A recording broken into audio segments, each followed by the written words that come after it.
Miwako. I was born in a little town of Oiso near Yokohama. In 1945, after the war had ended, I met an American soldier named Walter Lutz. We fell in love.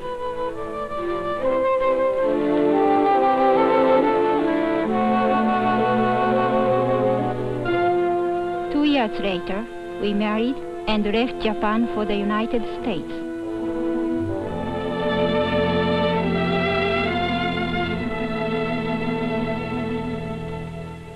On the day our plane landed in Cleveland, Walter's hometown, I was nervous and worried about meeting his family.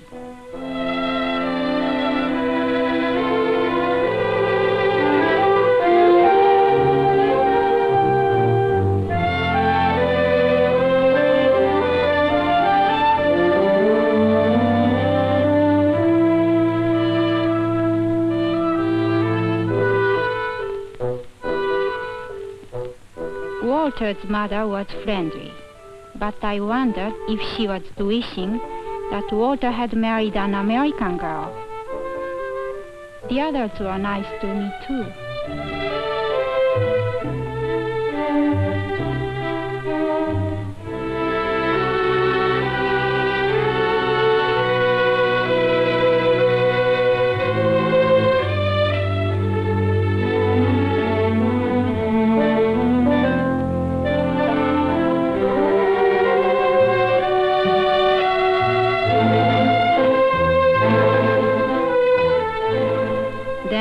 I had my first look at Cleveland, Ohio, the city which was to be my new home.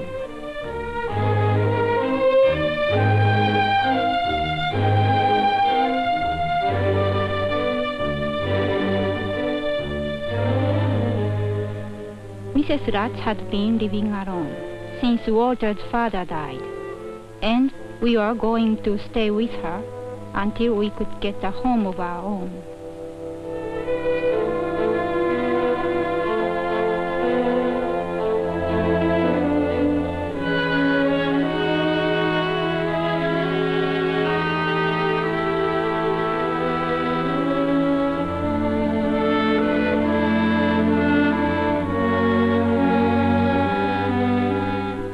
As I looked around me, I was frightened. In this house, I would have to face a new life, very different from the one we had known in Japan.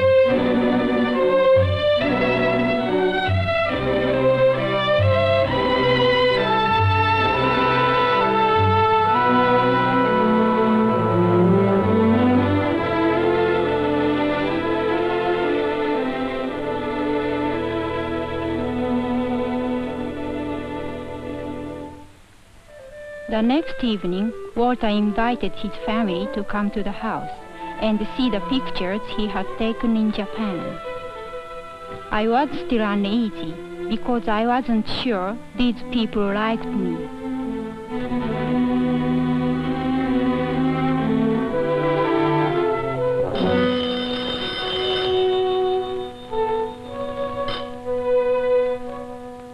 Something unpleasant happened to me that night. Walter's cousin telephoned, and Mrs. Lutz wanted me to introduce myself.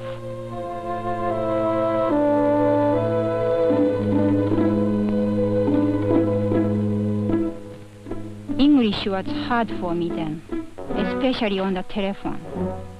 And what I expected happened. I couldn't understand a word. I knew there was no reason to be upset, but I felt stupid and ashamed.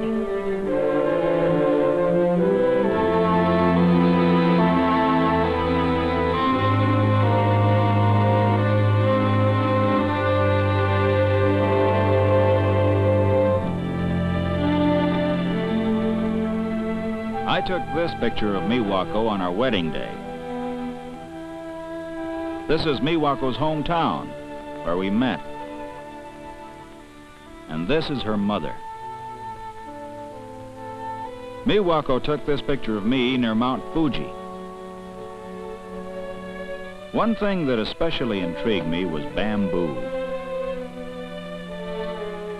This is Miwako and I just after we became engaged. And this is a picture of Miwako's family, taken the day we were married.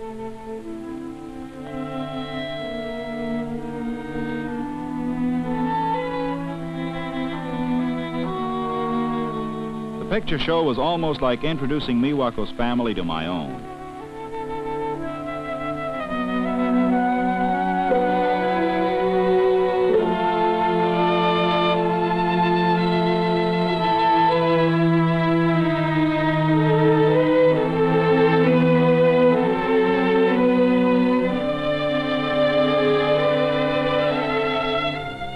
More than anything else, I wanted my mother to accept Miwako and to like her, especially because the two would often be alone together while I was away on business. One thing was sure, the children liked her.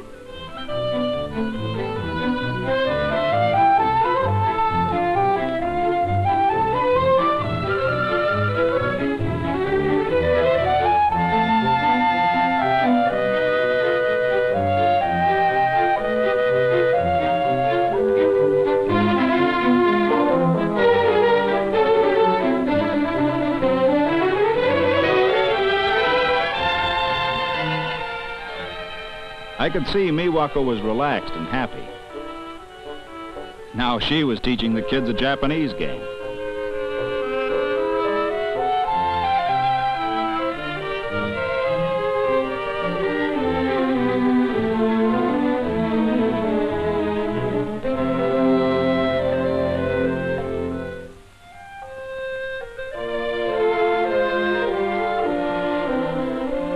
The next day, I introduced Miwako to my town. I was a little nervous for her sake because I knew that an American with a Japanese wife would attract attention on the street.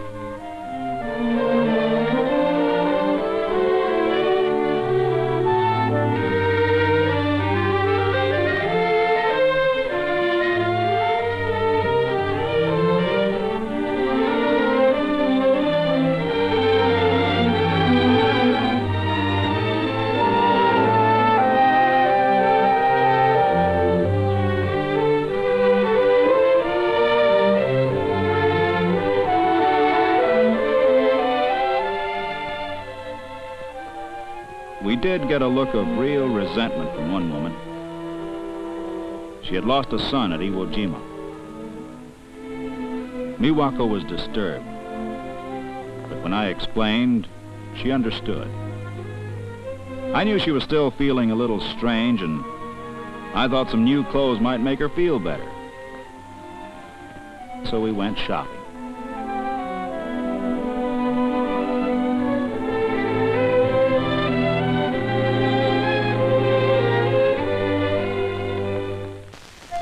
The day came, 2 weeks later, when Walter had to go away on business.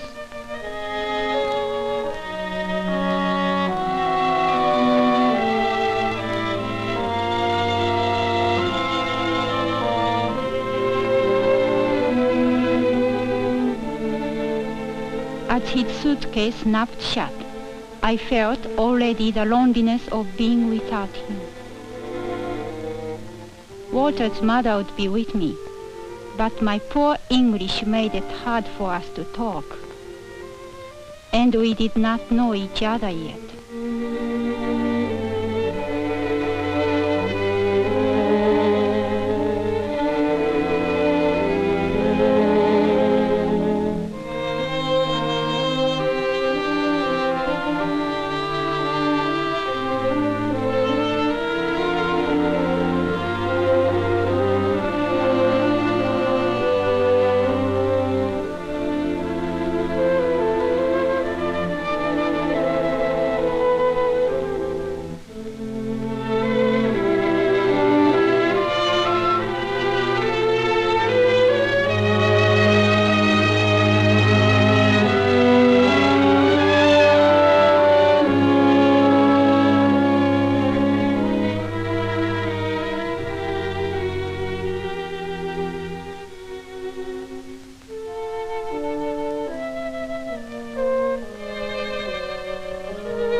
I became homesick for Japan and my own mother. I remembered our house, the voices of my brothers and sisters. I remembered home.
I wondered if Walter, 300 miles away in another city, was as lonely as I was.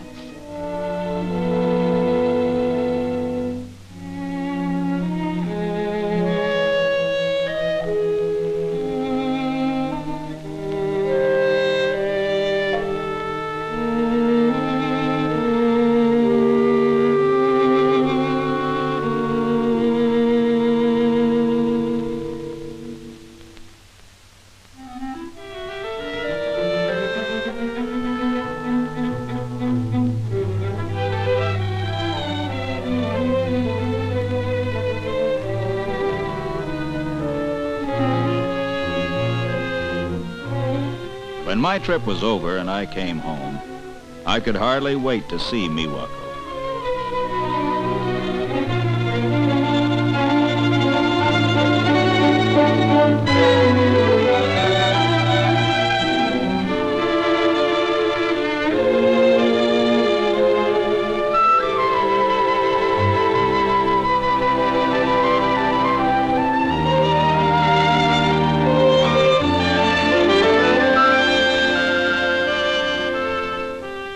Although Miwako tried to conceal it, I could see that she had been desperately lonely while I was away. More than anything else, I wanted her to be happy. One thing was clear. I would have to have a different job. One that would not take me away from Miwako. But what job?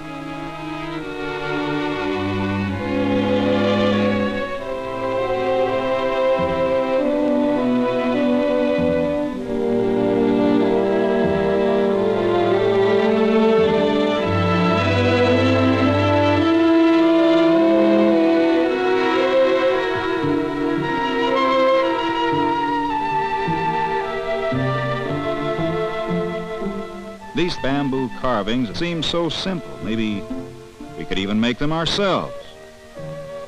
Miwako thought it would be fun to try.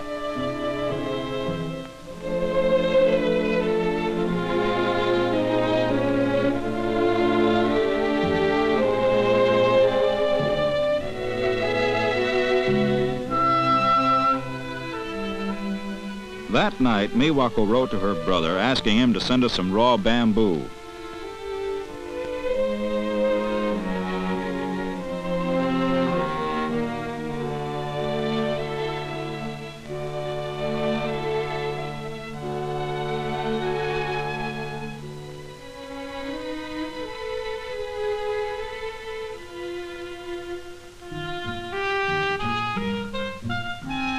Weekends and evenings, Miwako and I experimented.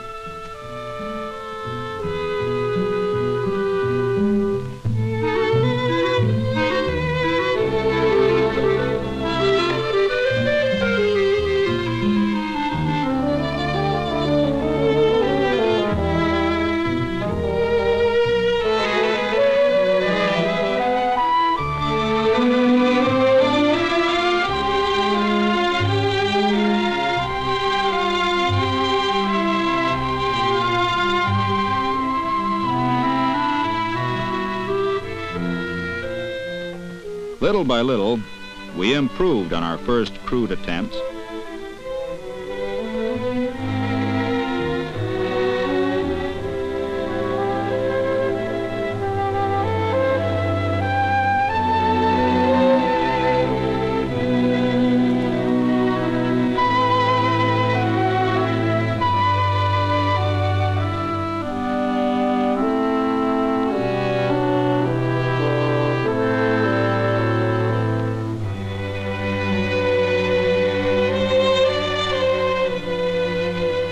We both became so interested in what we were doing that we lost all track of time and often worked late into the night.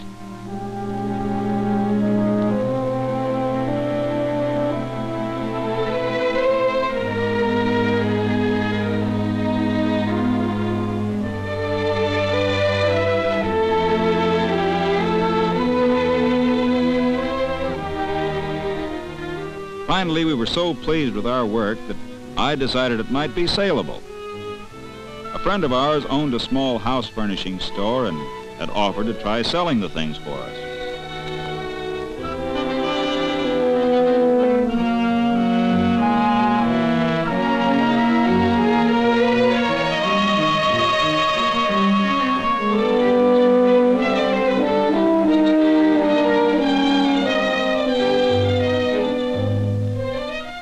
Objects sold so quickly that we could hardly make them fast enough.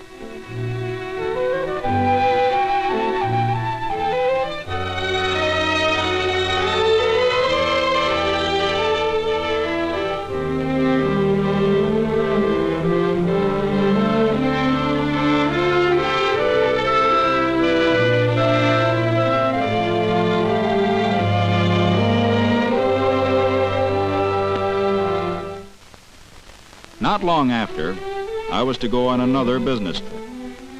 I always dreaded these separations as much as Miwako.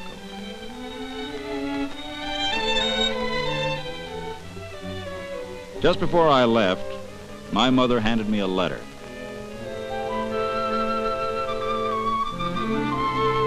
It was from my friend who owned the store. And inside was another check for a sizable amount and a request for many more orders. More than Miwako and I could fill, working only evenings and weekends.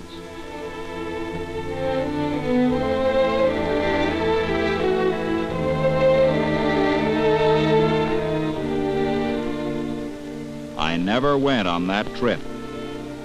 But then and there, I made up my mind to quit my job and go into the bamboo business.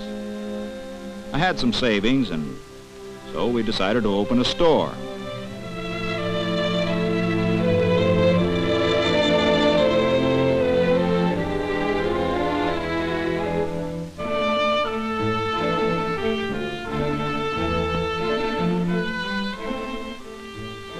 I was so happy about the store that little by little I was feeling less like a stranger in a foreign country and more at home.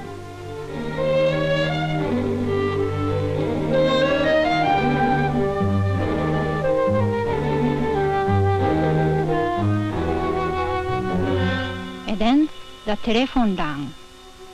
I knew the others were busy and I should have answered it myself. But I just couldn't.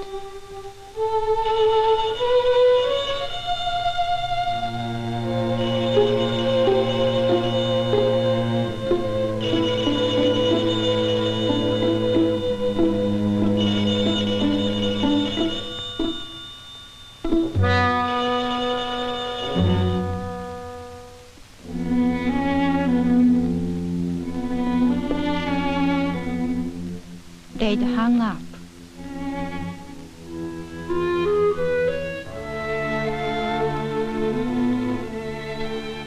I couldn't blame Walter for being annoyed with me, and I was ashamed.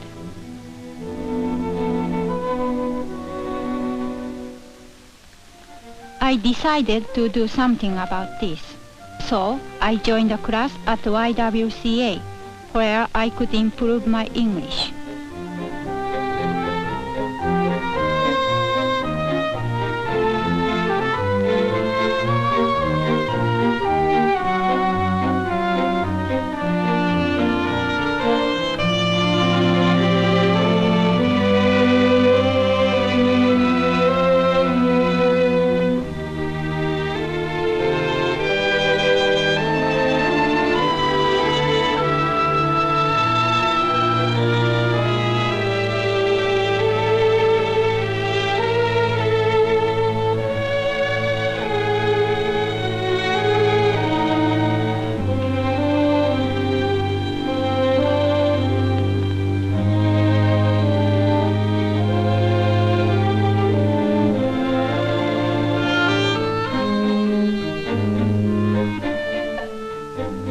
As time went on, my English improved so much that I was able to wait on customers.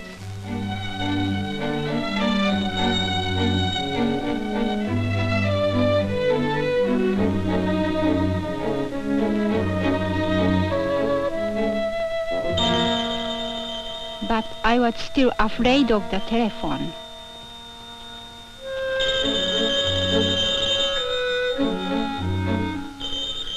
Walter understood and always answered for me.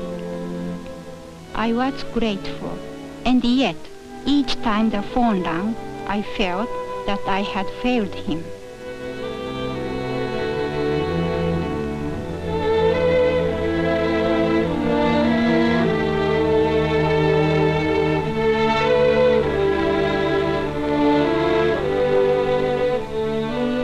It was after our regular closing time, and Walter was anxious for us to get home. We had both been working very hard ever since the opening of the store. The next day was a Sunday, and we were going to go on a picnic. We thought a day in the country would do us both good.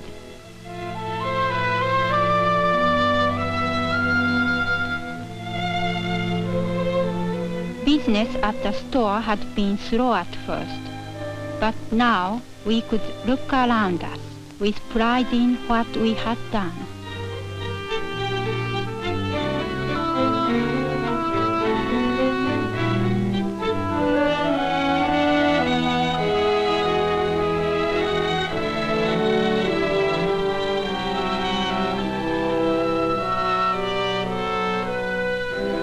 We were together, and our future seemed good.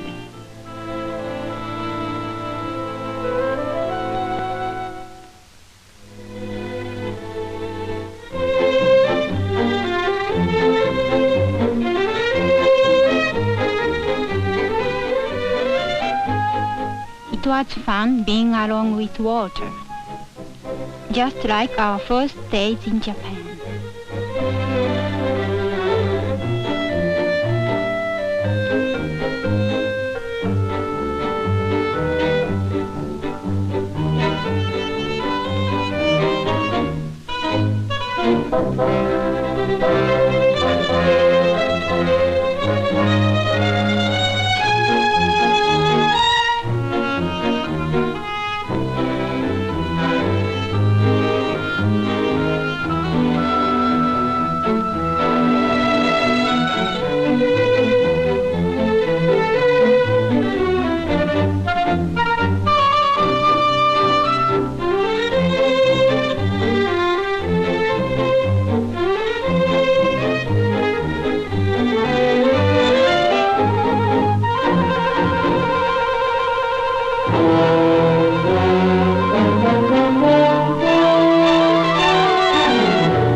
Walter needed a doctor, and somehow I had to get one.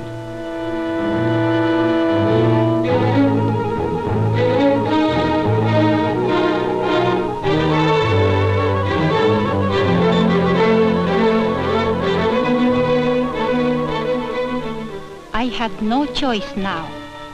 At that moment, the telephone became my friend instead of my enemy.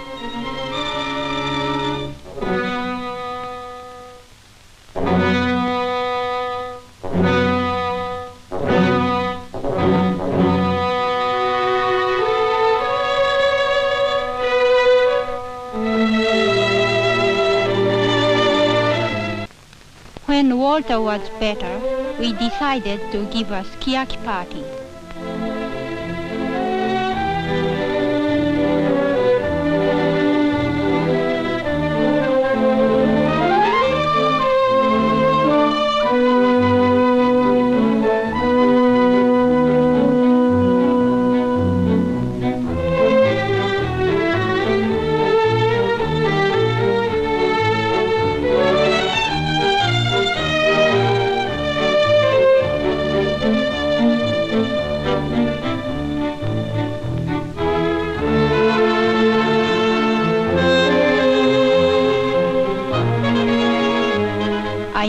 I wondered whether I was liked. I knew I was. The Mrs. Rats had become a second mother to me.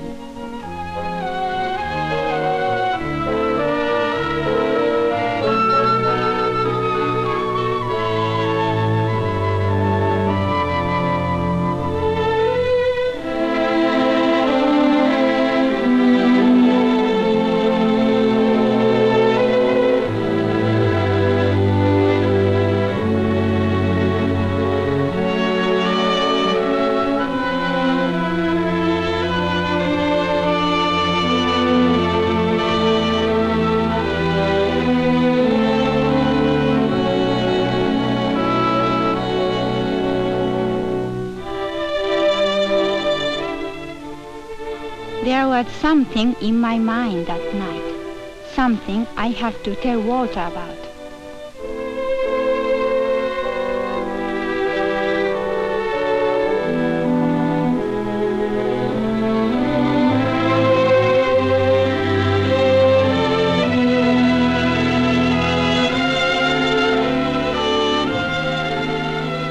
I told him I was going to have a baby.